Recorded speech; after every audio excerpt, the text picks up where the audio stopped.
Kia ora. In this video, we will explore how to write a budget and will provide some money-saving tips to you. When we take an honest look at our finances, we can usually find areas to improve. For example, you might find that you're spending more money than you have coming in. Many people cringe when they hear the word budget, but if you learn to make a budget work for you, it is an amazing tool to help you take control of your finances, be prepared for upcoming payments, and reach your financial goals. If you haven't watched the video on tracking your spending, we encourage you to watch it because it will help you to see how much money you spend and where it goes. The first step of writing a budget is to collect information. Total your income and gather information on where it goes. On your rent, power, phone bills, insurance premiums, doctor's visits, medication, groceries, everything you spend money on. Use your bank statement to help you.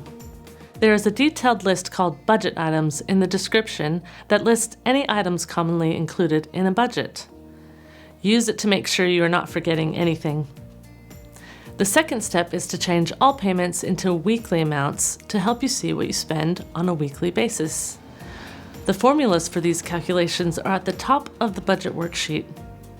Use this to write your budget or use an online tool like the one on sorted.org.nz, which does the calculations automatically. Knowing what you spend week to week helps to see clearly what you have to work with. Here is an example to show you how it goes. Joe pays $40 a month for his phone bill.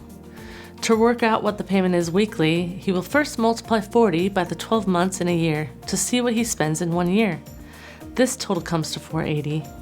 He then divides that by 52 weeks in 1 year, to get the weekly amount. That's $9.23. Joe then knows to plan for this amount in his weekly budget. If you'd like some support in doing your weekly budget, contact a financial mentor who'd be happy to help.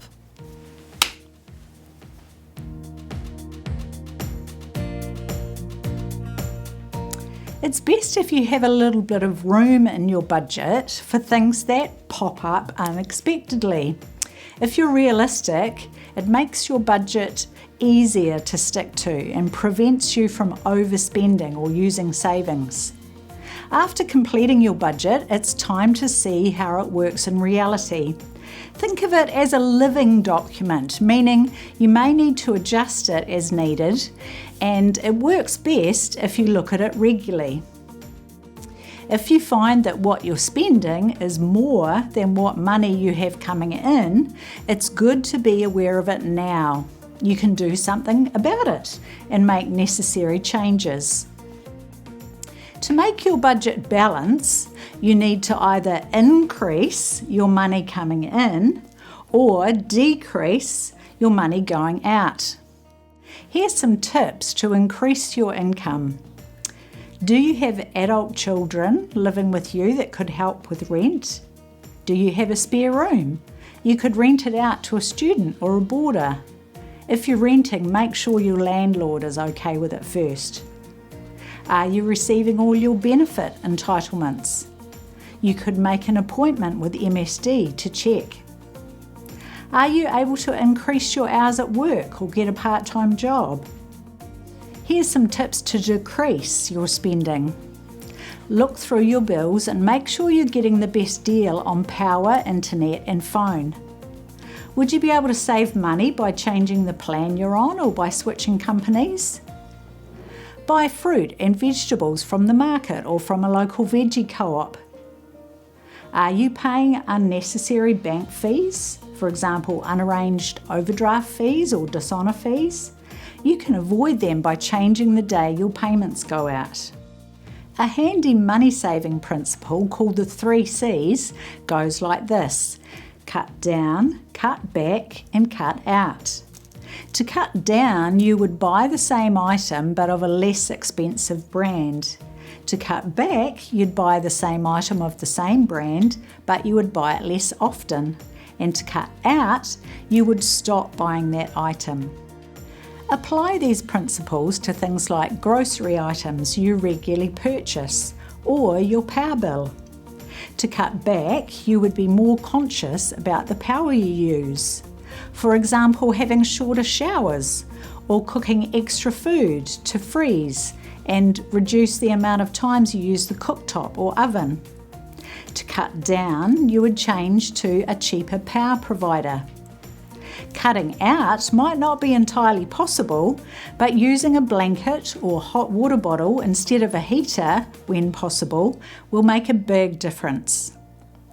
Pause the video and take some time to write down where you can apply these 3 C's and see how much money you can save over the next few weeks.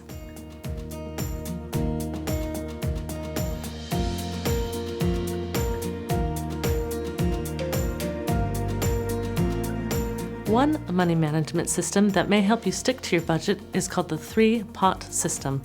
It is practical, simple, and adaptable to your situation. You will need 3 simple sub-bank accounts without an overdraft option, but one with an EFTPOS debit card linked to it. We will call them the regular payments account, cash account, and savings account. Your money gets paid into your regular payments account, and all your automatic payments are taken from this account. When you receive it, you will need to manually transfer money to be used for your cash expenses, such as for groceries and topping up your phone, into the cash account. Lastly, if you can afford to, transfer any amount you can from what is left over into the savings account. Let's look at some scenarios of some individuals to see how this can work for you. Anna is 67 and lives on her own in a Kaingaora flat. Her expenses include cell phone and internet, power, groceries, bus fares, personal cash, medical expenses and prescriptions. Rent gets deducted from Anna's pension before she receives the money. She is part of the local book club and likes to buy a new book every 2 months. Anna has 2 grandchildren. She looks after them in the school holidays and likes to save up money to do a few activities with them. And she also saves up for Christmas and birthday presents for them. Anna goes to the hairdresser 3 times per year. Clothing budget is $500 per year. Another example is Nick. Nick is a student with a part-time job. He is flatting with mates and pays for his rent and internet and power in one weekly payment. He has a small debt with his parents and is saving up for a mountain bike. He also has a credit card he wants to pay off. Phone, rent, internet and power, Netflix, student loan, soccer club annual membership fees, clubbing with friends twice a month, dinner with a girlfriend once a month, savings for a mountain bike, credit card, clothing, loan repayments to parents. Now you have seen how it can work in these 2 scenarios. If you would like help with your finances, whether it is writing a budget, advocacy with a creditor, or getting on top of debt, please get in touch with us at the Wellington City Mission or contact a financial mentor near you.